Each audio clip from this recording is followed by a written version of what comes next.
అందరికీ నమస్కారం. జై శ్రీమన్నారాయణ.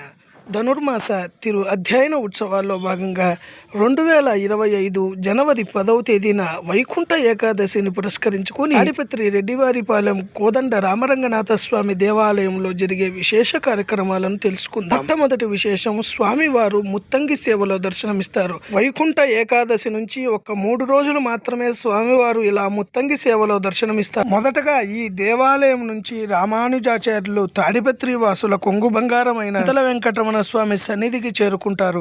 అక్కడ చింతల వెంకటరమణ స్వామి వారు వారి ఆచార్యులైన భగవద్ రామానుజులకు మర్యాద గావిస్తారు. ఆచార్యులకు చింతల వెంకటరమణ స్వామి నుంచి పవిత్రము, వస్త్రము, పూమాలలు అందజేయబడతాయి.